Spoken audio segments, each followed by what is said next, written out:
Anong kailangan mo para mag-aral na arnis o in martial arts in general? So, ang unang-una kailangan mo ng tools. Ito ang tools natin sa arnis. Stick. Pwede rin ito, tsako. At may times din tayo. Tapos minsan naman pag knife. Yan. Ito ang tools na ginagamit mo. Yan ang una mong kailangan. Pangalawa kailangan mo na magaling na teacher. Para makorek ka. Kasi pag i-inventoyin mo lang to, mas matagal ka mag-aral. Okay, ito kasi tuturo ko na sa'yo lahat ng process. Paano mo beginning and end, paano mo implement and i-apply yung technique mo. Number 3, kailangan mo ng constant practice. Para sa daily prayers. Ano daily prayers mo? Kanyari ito, gagawin mo muna, figure-eight. Yan, figure-eight. Figure-eight ko muna.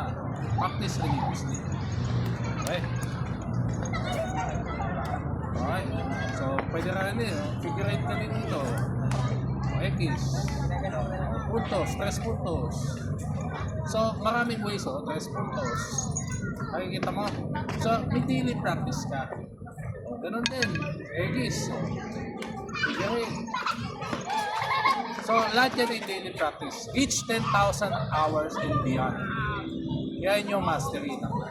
So, any martial arts pag-aralan yung kahit di artist is makutututunan niya. Basta daily ang practice, constant ang aral mo sa isang mentor at meron ka tools natin. Siyempre, iba rin yung pag ginawa ko sa kamay, iba rin pag ginawa ko sa kamay. Okay? Maestro Jaime, Carmagio na Mandirima, your daily tips for today.